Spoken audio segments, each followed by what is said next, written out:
Mi invitado dice, es el tiempo exacto de revocar el derecho legal del enemigo en las finanzas. ¿Tú qué dices? Enseguida. Sid Roth ha pasado más de 35 años investigando el mundo extraño de lo sobrenatural. Acompañen a Sid en esta edición de Es Sobrenatural.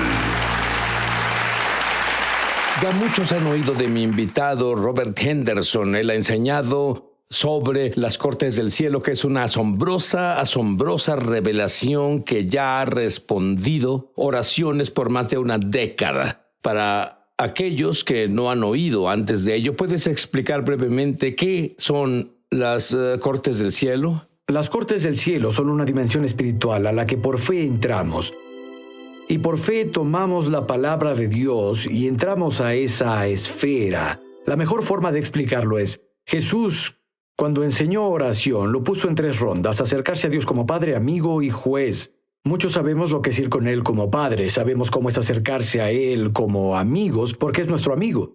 Pero en el libro de Lucas, capítulo 18, en verdad Él dice que podemos venir ante Él en su sistema judicial, porque Jesús habló sobre una mujer que fue ante un juez injusto y debido a la presentación persistente de su caso, tuvo un veredicto. Y el asunto es que si esta mujer obtuvo un veredicto de un juez injusto, el punto de Jesús era ¿cuánto más podemos ir ante Dios, el juez de todo, y que emita veredictos a nuestro favor? Lo que encontraste fue que el enemigo tiene derecho legal contra nosotros por nuestros ancestros o nuestros días actuales en la vida. Y mientras el enemigo tenga este derecho legal, es como si el cielo se cerrara. De hecho, la palabra adversario es antídicos, y ante significa en vez o en contra. Dicos significa derechos, pero junto en realidad significa quien trae una demanda judicial. Y el propósito del diablo como antídicos, pues en 1 de Pedro 5:8 dice que eso es, el poder del diablo como el antídicos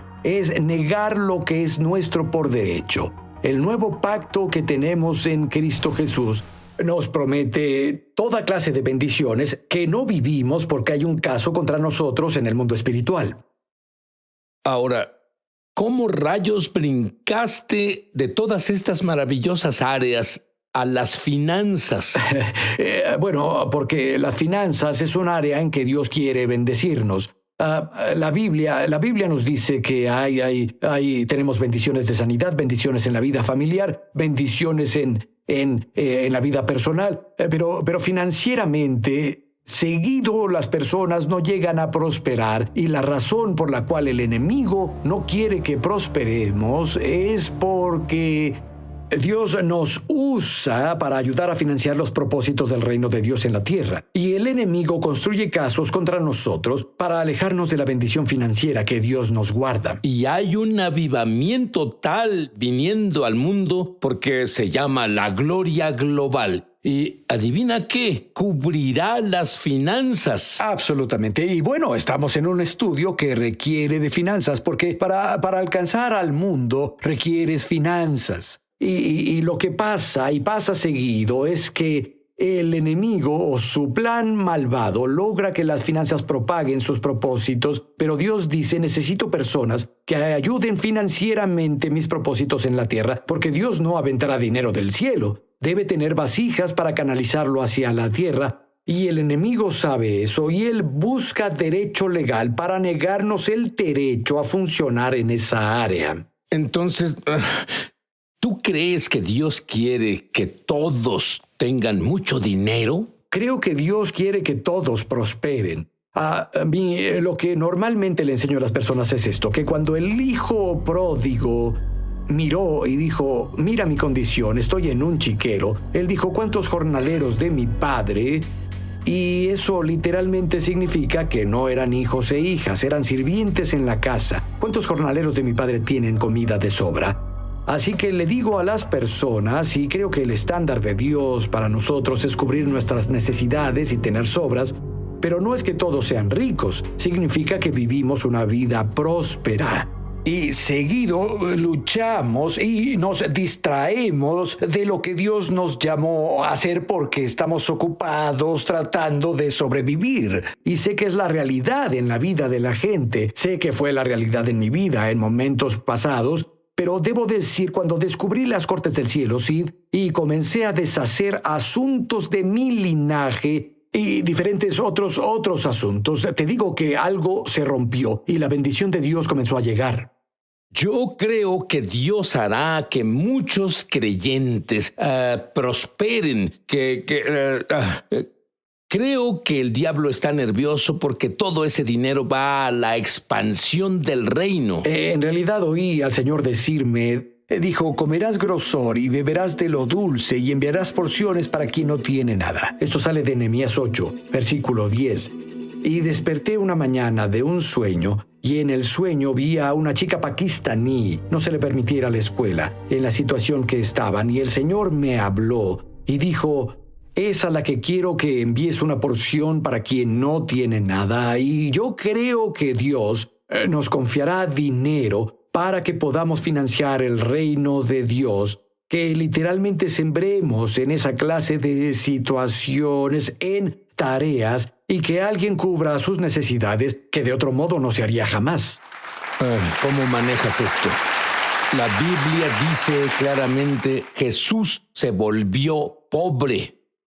Sí, no creo que eso hable de su estatus económico, tanto como hablar de lo que hizo en la cruz. Porque cuando Pablo escribió, dice, aunque era rico, por amor a ustedes se hizo pobre para poder hacerlos ricos, porque la cruz fue un trueque. La cruz fue una transacción donde Jesús tomó lo que era nuestro y nos dio pecados. lo suyo. Otra cosa que señalas, y voy a decirte, algunas de las cosas que encontrarás en este show, nunca las oíste antes. Deuteronomio 8:18, oíste eso antes tal vez. Él te da el poder de hacer riquezas. Lo han malentendido totalmente. Explícalo. Bueno, él dice, te da poder para hacer las riquezas a fin de confirmar el pacto que juró a tus padres. Y hay otras cosas aquí, pero lo primero que es muy claro es que Él no nos da riqueza, Él nos da el poder para crear riqueza. En otras palabras, ideas, entendimiento creativo, favores, conexiones que vienen porque la bendición de Dios está sobre nosotros, pues somos el pueblo del pacto. Y la Biblia dice, Él te da poder para hacerlas. Esa palabra, hacer, literalmente podemos tener la idea de concebir algo, y la forma en que la riqueza viene es que Dios deje una idea en tu espíritu. Pero bueno, muchos siempre pensamos, y tal vez pase una vez en 1.000.000.000 de años, que vayamos al buzón y haya un cheque de $10,000 ahí.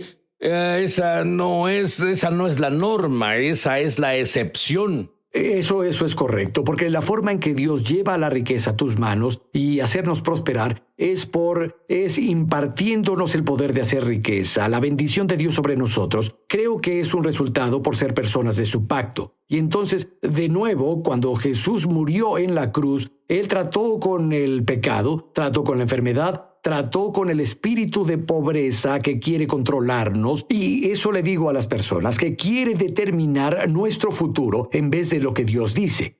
¿Qué dice la Biblia sobre la transferencia de riqueza del fin de los tiempos? Bueno, claramente en las Escrituras la Biblia promete que al pecador da el trabajo de recoger para darlo al que agrada a Dios.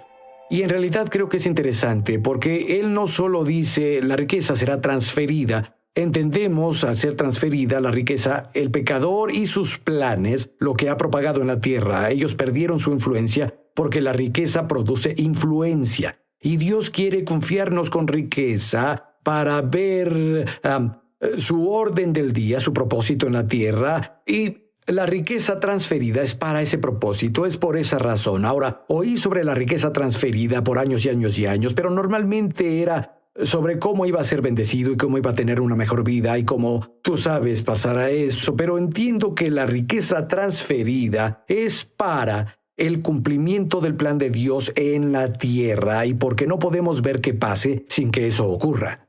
Y hay algo que tú haces y que quienes nos ven pueden hacer. que hizo la diferencia en el mundo y la revelación que tienes, que nos permite alcanzar la riqueza transferida, y lo has hecho por muchos años. Se llama orar en lenguas. Sí, absolutamente. Oro en lenguas. Lo mencionaste el otro día. En realidad oro en lenguas mucho. Cuando estoy en mi tiempo de orar, la mitad de mi tiempo lo paso orando en el Espíritu, porque abre tu corazón en lenguas, abre tu entendimiento natural. Por eso el apóstol Pablo dijo, oro en el Espíritu, oro en mi entendimiento. Y el orden es muy importante aquí. Canto en el Espíritu, canto en mi entendimiento. Porque funcionar en la esfera espiritual en verdad abre la esfera del entendimiento, que es de donde vienen las revelaciones, de ahí vienen las ideas. El poder para hacer riqueza puede impartirse. Mi hijo viaja conmigo en aviones a veces, y él le dijo a su madre una vez, él le dijo, papá está hablando solo.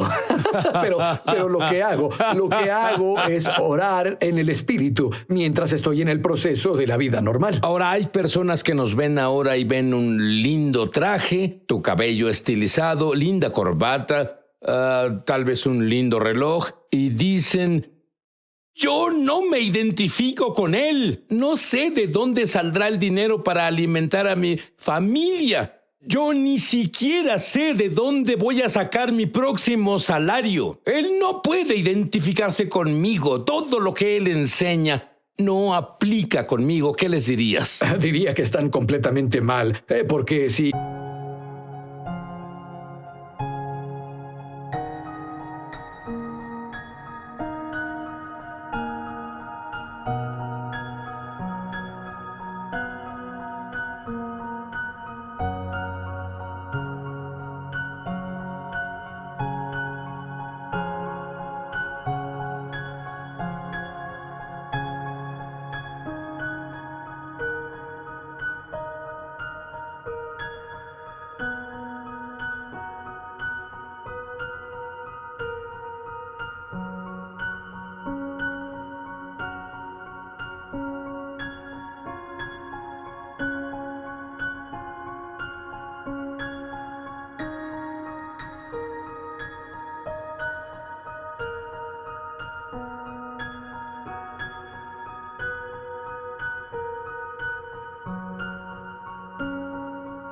y conocieran mi historia, se asombrarían por lo que Dios hizo. Cuando descubrí honestamente las cortes del cielo, hasta ese punto, Mary y yo en realidad luchábamos. Descubrí que había un caso legal contra mí en el mundo espiritual. ¿Durante cuántos años lucharon? Bueno, déjame decirte, 30 años. 30 años de la vida. Así 30 años de la vida matrimonial. ¿Te identificas con él? Te lo digo. 30 años de vida matrimonial, y cuando descubrí las cortes del cielo y comencé a practicar esos principios y busqué deshacer el derecho legal que el enemigo clama. Y esa es la clave, son legales. Y ¿no dice la Biblia que el diablo es un acusador? Está ahí acusándote por los derechos legales. Algunos los conocen, algunos no los conocen. Pero ¿qué pasa cuando esos derechos son removidos? Bueno, en la esfera de la que hablamos, la bendición y prosperidad vienen. Vamos, sí, me asombré del todo. Estaba absolutamente asombrado con las ideas que usé y no funcionaron, pero ahora funcionaban. Los conceptos y los principios. Ha sido una cosa asombrosa, donde de pronto las cosas comenzaron a prosperar. Pienso en Pedro. Cuando Pedro pescó toda la noche y no atrapó nada, Jesús dijo, ve a lo profundo y suelta tu red. Y a la orden del Señor lo hizo renuente, parece, lo hizo y pescó una gran cantidad. Y le digo a las personas, escuchen, no sobreespiritualicen esto. ¿Qué significaban los peces para Pedro? No significaban almas, significaban dinero. Significaban para Pedro el tener dinero caído de arriba. Ahora, porque algo cambió de la noche a la siguiente mañana, un cambio completo porque oyó la palabra del Señor y caminó con ella. Y lo que tú dices es que muchos cristianos tienen espíritu de pobreza. ¿Qué es un espíritu de pobreza? Pues un espíritu de pobreza es una forma de pensar, puede ser una mentalidad, pero creo que más que nada es algo que el diablo usa, es una maldición que él usa para en realidad limitar el resultado que vemos de nuestra labor. La pobreza no es una situación económica, es una entidad espiritual, pero el escritor de Proverbios dice, entonces tu pobreza te asaltará como un bandido, La escasez te atacará como un ladrón armado y maleante. Así que tienes que romper el acuerdo con esa entidad espiritual. Si fuera solo una condición, entonces cambiarías algunas cosas que haces en lo natural, pero no solo es una condición, en realidad es un ser espiritual con quien debemos romper acuerdos. Bueno, tienes muchas gemas, no tenemos tiempo para cubrirlas todas, pero todo está en el libro. Cuando regrese, Robert reprenderá al espíritu de la pobreza de tu vida y orará porque entres en la gloria, la esfera de los milagros. Ya volvemos a su programa Es Sobrenatural. Hola, Mishpohag de YouTube. Mishpohag es hebreo y significa familia. Soy Sid Roth. Bienvenido a mi mundo, que es naturalmente sobrenatural. Si fuiste bendecido por este programa, por favor suscríbete. Luego haz clic en la campana. Así no te perderás un solo episodio de Es Sobrenatural. Estamos de regreso a su programa Es Sobrenatural. Robert, tú enseñas que el dinero tiene una voz. ¿A qué te refieres? Bueno, en Hebreos capítulo 7, versículo 8, la Biblia dice que habla de Jesús como nuestro Melquisedec, sumo sacerdote. Ahí él recibe el diezmo, y cuando brindo mi diezmo, él lo recibe. Y dice, se da testimonio de que él vive. La palabra testimonio literalmente significa dar un testimonio judicial. Y mi testimonio judicial, desde mi diezmo, en realidad me conecta a su vida presente. La oración que él dice a mi favor justo ahora. Y cada vez que brindo mi diezmo, imparto un testimonio judicial en el cielo que dice, creo que él vive. Tú vas de una revelación a otra, pero luego en realidad son remarcadas cuando dices historias reales del diezmo y cómo abrió acceso a todo lo milagroso. Dime sobre el pequeño niño que murió y daré un prefacio diciendo, cada vez que él comparte esta historia, la presencia de Dios manifestada viene. Y yo espero que la presencia de Dios vaya justo a tu hogar o donde nos estés viendo. Adelante. Sí, hay un pastor mexicano que estaba en el interior de México, en un lugar desértico. Él hacía reuniones de campamento y él llevó a un orador americano. Y cuando hacen esas reuniones de campamento, cavan unos hoyos profundos y cubiertos con plástico como tanques bautismales. Así cuando las personas eran salvadas y nacían de nuevo, las bautizaba. Bueno, llevaban con las reuniones de campamento, yo creo que un tiempo, pero creo que fue en la reunión matutina y el pastor en realidad traducía para el evangelista americano que le hablaba a las personas que estaban ahí. Bueno, el pequeño hijo de 2 años del pastor se alejó de quien se suponía debía cuidarlo y se cayó en el pozo bautismal. La piscina, y estaba llena de agua y se ahogó y estuvo ahí por un largo rato antes de que lo encontraran. Y cuando lo encontraron, debido al calor del sol, su cuerpo se inflamó y estaba muerto porque se ahogó. Bueno, por supuesto, ellos entraron y rompieron la reunión, le dijeron al pastor, dijeron, debe venir. Entonces él fue y tomó a su hijo y entró en una choza. Y dicen que había una choza ahí. Y bueno, podías ver entre las grietas hacia el cuarto. Y entró en su choza y se sentó en la cama y cargaba a su pequeño, y él clamaba a Dios en español. Bueno, el orador americano que estaba ahí no hablaba español y estaba pegado a la choza viendo por las ranuras. Y le dijo a uno de los mexicanos que estaba ahí, le dijo, ¿qué dice? ¿Qué dice? Porque tiene a su niño, y clamaba en español. Y le dijeron, él dice, pero Dios doy diezmo, pero Dios doy diezmo. Y eso era lo que clamaba. Dijeron, de pronto la gloria de Dios entró a la choza. Está pasando. Sí, puedes sentirla. La gloria de Dios vino a esa choza y el pequeño comenzó a escupir y balbucear y su cuerpo volvió a la normalidad y resucitó de la muerte. Porque el pastor tenía derecho a lo milagroso basado en su obediencia al diezmar. Bueno, hablando de la gloria que ya invadió el estudio, bueno, es fuerte. ¿Y qué hay de la mujer que sanó de cáncer? Sí, esa fue una situación donde alguien llamó y dijo, ¿puede orar con esta señora que tiene cáncer? Y dije, pues seguro. Acortando la historia, terminamos en el teléfono con ella e hice algo que yo nunca hice antes. Yo había visto que el diezmo habla y da testimonio en las cortes del cielo. y guié a la señora en oración con base en sus diezmos. Ella impartió testimonio judicial de que creía que Jesús vivía y que él hablaba en su favor. Entonces, con base en eso, la hice orar. Señor, con base en mis diezmos y lo que dice ante ti, derramarías tu fluir sanador en mi vida. Y literalmente, ella tenía bultos en su cuerpo. En un par de días, los bultos desaparecieron de su cuerpo y comenzó a sanar completamente del cáncer. Quiero decir una oración contigo para que tengas un conocimiento experiencial de Dios. Tú que conoces, tú que naciste de nuevo y que tus pecados son perdonados antes de impartir la gloria. Di esto después de mí. Querido Dios, dilo fuerte. Querido Dios, soy un pecador. Por favor, perdóname. Creo que la sangre de Jesús eliminó mis pecados, cada uno de ellos, y me limpió. Y Dios, ahora que estoy limpio, ven y vive dentro de mí. Te hago no solo mi Salvador, sino mi Señor.